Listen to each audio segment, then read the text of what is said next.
Bienvenue dans le mois du Carité. Nous avons discuté avec les associations nationales pour explorer les défis auxquels les parcs à Carité sont confrontés dans leur pays. Afin de comprendre les réalités sur le terrain et les efforts déployés pour les surmonter, écoutez leurs témoignages. Bonjour, je suis Gilles Adamon, transformateur du Carité. Je viens du Bénin et je suis le président de l'interprofession Carité Bénin.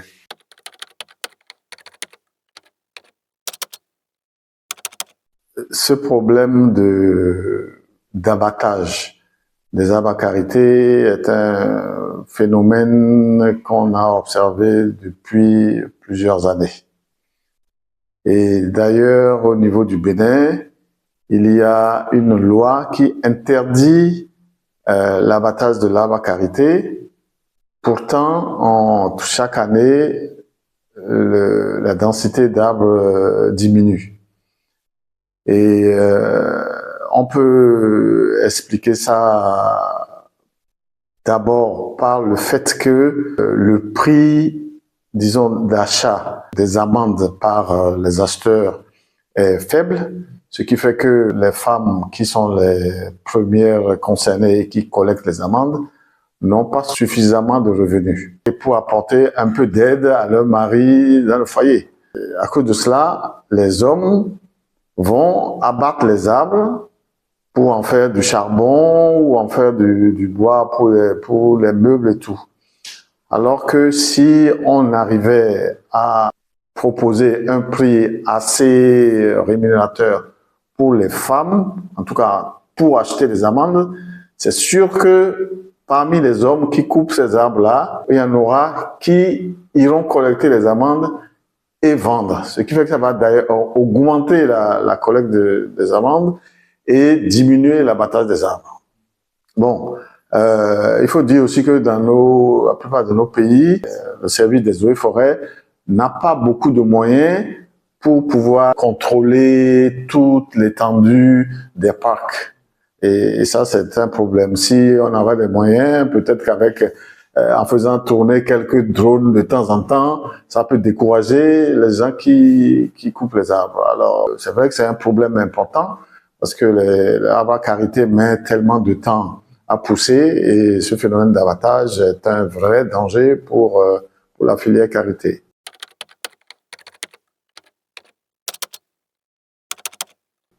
Ça, nous, c'est ce que l'IKB fait, c'est de faire du lobbying auprès du gouvernement pour qu'il puisse donner suffisamment de moyens au service des eaux et forêts pour qu'ils puissent mieux contrôler et même peut-être que le gouvernement augmente un peu les peines à infliger à ceux qui coupent l'arbre à karité. Peut-être que ça découragera un peu plus les abatteurs d'arbres à karité.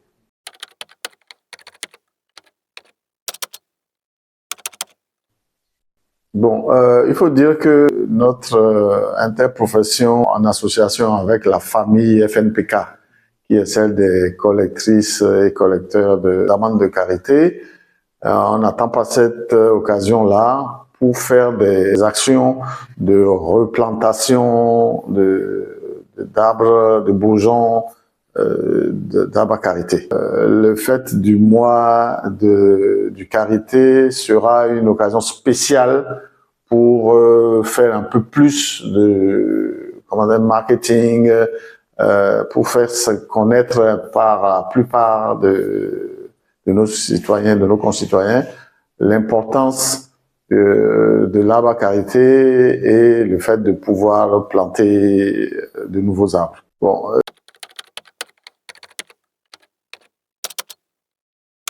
les problèmes que nos interprofessions ont en général, on est de jeunes interprofessions, on n'a pas beaucoup de moyens nous-mêmes pour, disons, mettre en place des pépinières et tout ça. Donc, nous avons de faibles revenus et l'AGK, bien entendu, peut nous aider à obtenir des plans ou même aider à mettre en place des pépinières pour nous permettre d'avoir beaucoup de plants à mettre en terre lors même si ce n'est pas celle de cette année, pour les années à venir, qu'on puisse en mettre chaque année un peu plus.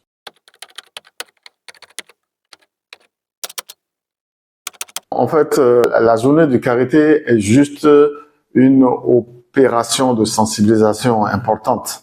Mais il faut qu'on continue à se battre tous les jours pour que les gens comprennent que l'arbre karité est un don que le ciel nous a donné.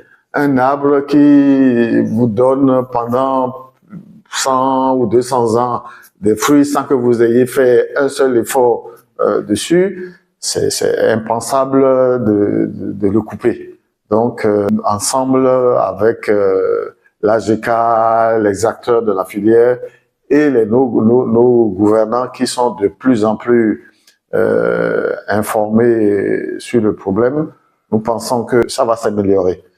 Maintenant, si la recherche nous permet maintenant, par chance, de trouver peut-être de nouveaux des arbres à cycle court et dont les fruits et le beurre a la même qualité que les arbres habituels, ce serait formidable. Donc, il faudrait aussi, en même temps qu'on finance la replantation et tout, qu'on puisse trouver les ressources pour encourager la recherche à aller dans le sens d'une domestication de l'arbre à karité.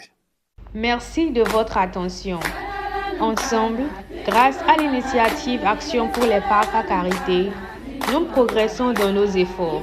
Pour en savoir plus, visitez le site web de l'Action pour les parcs à karité. Bon mois du karité.